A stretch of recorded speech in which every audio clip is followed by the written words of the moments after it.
Hi, I'm Tim. Welcome to Watch You Want, and thanks for logging on. Today, we're looking at the Rolex Oyster Perpetual GMT-Master II, reference 116710LN, or, as it's commonly known, the Super Case or the Green GMT hand. The bottom line is that this watch represents one of the three truly important, I would say, watershed episodes in the history of the Rolex GMT Master. The first, the late 1954 rollout of the GMT Master, the original, as a watch developed with and for Pan American Airlines as a pilot's professional watch, the 1983 rollout of the first GMT Master II 16760 with the independent second time zone, and the mid-2000s rollouts of the watch you see here, the Super Case GMT in gold, two-tone, and steel. And this model, from 2007 to the present, has represented the absolute latest in ceramic bezel super case maxi dial Rolex GMT Master II.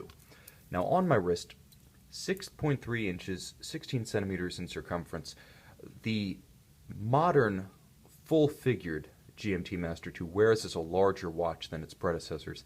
The reason the mid-2000s rollout of the big GMT, as it's sometimes called, was such a watershed is because it really changed the character of the watch. Now, mechanical complexity came in the 1980s with the first GMT Master II, but in 2005, the combination of the bigger case with the broader lugs, with the larger crown guards, with the larger indices on the dial, the larger loomed hands, and the ceramic bezel, not only did it add a tremendous amount of physical heft to the watch, but it broadened its stance on the wrist. And I can say that when I wear a modern 6-digit reference GMT Master II or Submariner, I feel like I'm wearing something along the lines of a 42mm steel watch. There's very much a sense, especially with the bulk of this very substantial Rolex Oyster bracelet and clasp, that in terms of heft and size, it's comparable to something like a 42mm steel Audemars Piguet Royal Oak Offshore, albeit on a hornback. But that's the kind of heft you get with the metal bracelet and the clasp. Now, the case itself is comfortable, although the character of the watch changes, and you can see the thickness of it, approximately 12.5 millimeters. It's got a little bit of an outcropping bezel, so it does overhang the flank of the case. You might have a little issue with a tight dress cuff, but most long sleeves should be able to fit over. It changes the feel on the wrist, but it doesn't necessarily change the fit dramatically.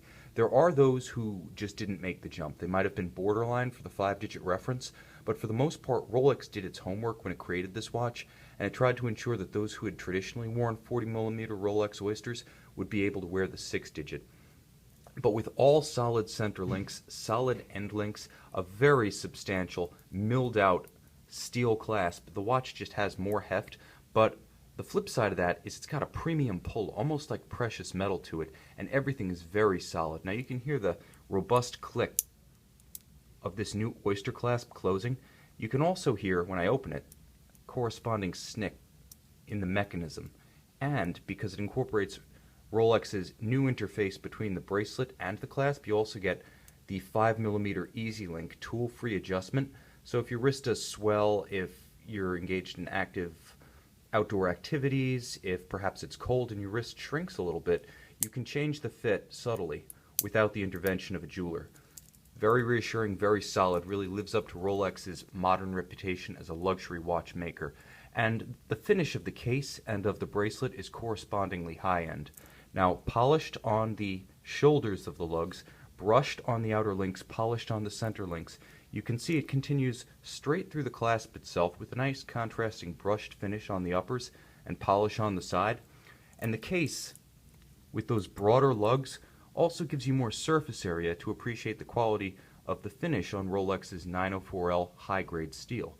Rolex, as I've mentioned several times, controls the entire process. Metallurgy is all in-house, from the development of the alloys themselves to the stamping of the cases. Now, you can machine your cases or you can stamp them. Rolex has always gone the extra mile, invested in stamping. The result, when combined with the harder 904L steel, which tends to take a polish or a brushed surface and then hold it better and longer, the combination of the stamped case and 904L steel gives you a more premium product with longer lasting beauty, durability, and real-world survivability. But Rolex really took that to the next level with the advent of the Super Case, Submariners, and GMT Master IIs, because the 2005 116718 was actually the debut of Rolex's ceramic bezel. The first use of ceramic on a Rolex product, it filtered its way to the two-tone in 2006 and the steel model when that debuted in 2007. It's a beautiful lustrous gloss finish with platinum actually filling each of the wells, creating the indices and the numerals. Now the ceramic itself is about as hard as the sapphire crystal, and that's nice because it means that the sapphire, which most luxury watch owners in the present day have experienced wears quite well, continues to look new for years. The ceramic bezel matches that durability and longevity. So you get a product that holds that new watch look for longer.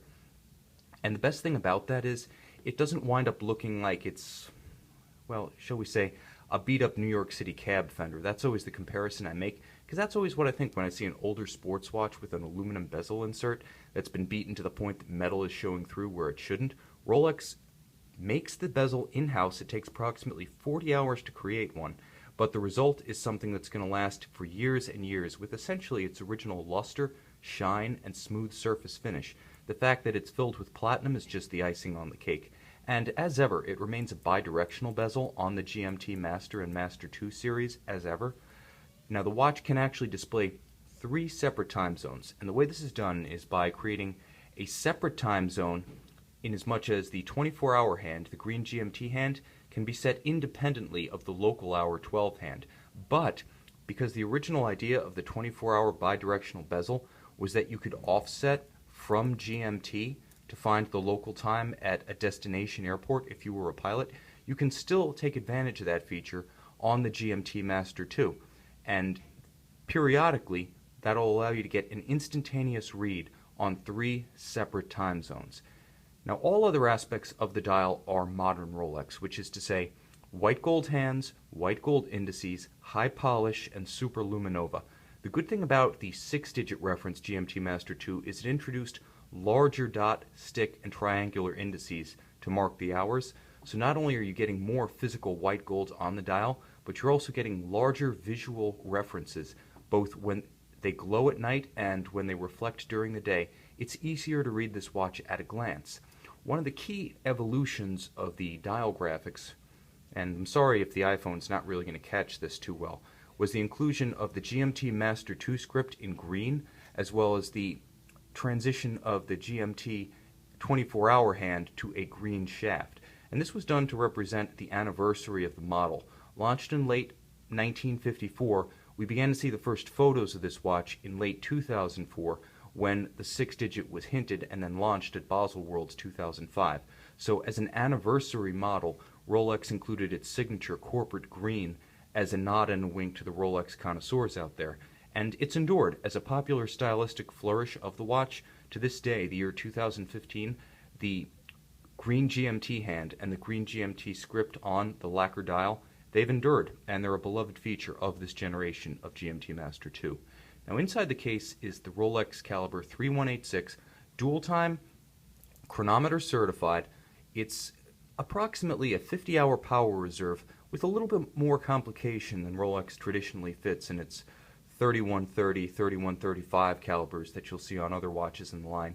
Because of the independent second time zone, Rolex counts the GMT as one of its few true complications, and there's even a little bit more nuance to the way that second time zone can be set, in as much as the local hour hand can be moved while the balance continues to oscillate, so you don't actually affect the precision of the timepiece. You don't have to stop and then start the balance up again, get it back up to speed, and lose seconds in the process. The only time the watch actually hacks and stops the second is when you pull out the crown completely, and that hacks the balance, that stops the timing, and permits precise synchronization to a reference time. But if you're traveling and you do want to adjust the local hour hand, you're not going to affect the timing accuracy of the watch. The balance keeps beating away. Now it's protected by a Rolex twin lock crown, so 100 meters of water resistance, in spite of the fact that this is a pilot's watch, water resistant to 330 feet approximately. You've got about as much watertight integrity as you'll ever need for anything but hardcore diving activities. And the remainder of the movement specifications, 4 Hz, that's 28,800 vibrations per hour, full balance bridge, Cerachrom blue handmade Breguet overcoil hairspring, with the full balance bridge bracing the free sprung balance using the Breguet overcoil hairspring, you've got a battery of resistance to shock, positional variation, thermal variation, and magnetism. A very rugged watch. The Oyster case makes a promise, and the caliber 3186 lives up to that promise of durability. Everything about this watch reads as a modern premium product, but it is nevertheless still a Rolex professional watch, a utility watch, in every way more accurate, more durable, and more readable than even that very first Rolex GMT-Master of 1954. If the Pan Am airline pilots of that day could have seen this watch, they would have agreed that technology and progress are very real, and that's evident in the Rolex GMT-Master II, reference 116710LN. 40 millimeters stainless steel with ceramic bezel. You can see this watch on our website, Watch You Want.